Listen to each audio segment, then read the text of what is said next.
Haray sinu feƴƴi ko o siɗɗo an mi ala numéro makko sakko mi noddamo salminima siɗɗo Allah ɓeydu jam salminima kum bobo hun kum paykum yo Allah wurnumo waɗa barke makko waɗa mo firnuɗo haray mi tororima Allah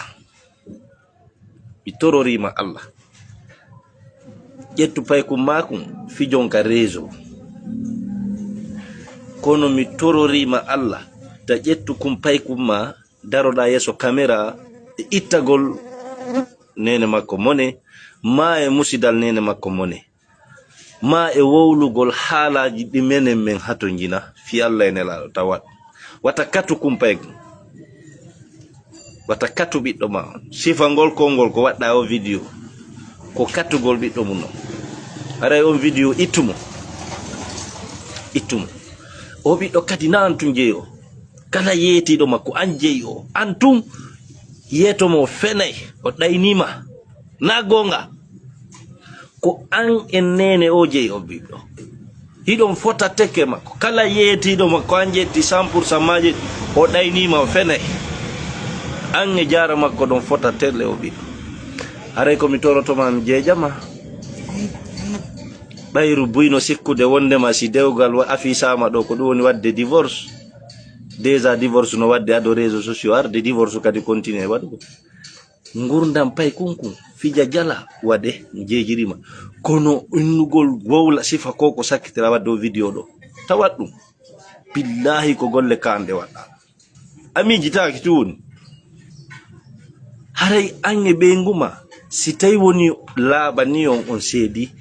jooɗe ƴetton plan fi newgol ko ɓiɗɗo mon ko oɗo halla kafi on ko on kafumo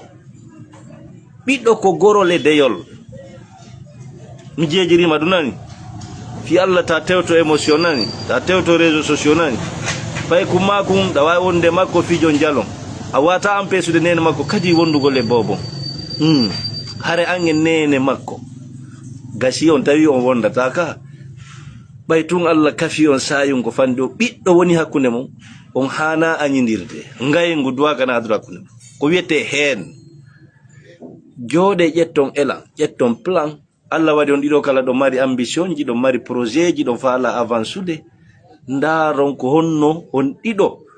jonnodirton fi ko yo kumpay ko wonu nendi ɗum ɗon ko wallidiron si tawi ka vacance ɗo naɓamo ka nen makko o wonda e nen makko si tawi affaire l'école on ka wondata e makko wonda e makko kippa o jang hara on na taali ɗo e pooɗodirgo kum pay kum waɗon kum kata fi Allah e nela mi buyno commentude to no iɗa nandi e pay kum ko ɗayre kala anduɗo nene makko kala anduɗo nene pay kum joni mi ajiti on nani kala anduɗo nene pay kum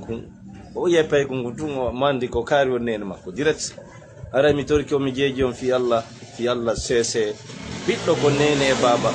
an tun a heɓatano o kanko tun o heɓatano o ko onon ɗiɗo yiidi kafi gorol e deyol jooɗi fi Allah wata on yeebungal teddungal ɗen jikke wata on faw pay kum kata e kala no wonɓe o situation yawɓe ha tawi wata wondude wata on pooɗodir ɓiɓɓe ɓe mbaɗɗa wata ukku ɓiɓɓe ɓen e probléme ji mon ɗi wata on naadu ɓiɓɓe ɓen e kataji ɗi wonduɗon ɗi min jeejiri on Allah kala no marɓe o situation ɓiɓɓe ɓen yo wonu côté e probléme mon on onon ko marɗon probléme ko jogoɗon probléme on kono ɓiɓɓe ɓen pottinon ɓe ɗum dandon ɓe oɗo kata yandi ko ɗum min tori on min jeeji on ɓay tun on heɓali hakkille e muññodiral e yurmodiral e ndaarugol kum pay kum hara on seedali on suɓike seedugol wata on infiltre mo be mo ndaare honno wato wondirde jaaɓodiron mo ne on mo hara o hattaki nene makko hattaki be makko miɗo tanjini ha pelle to fof ko lagine wonɗon on fof ko konakiri joɗɗon haray yona ka poɗodiron o acce watta noon yila golliron hakkil on jarama.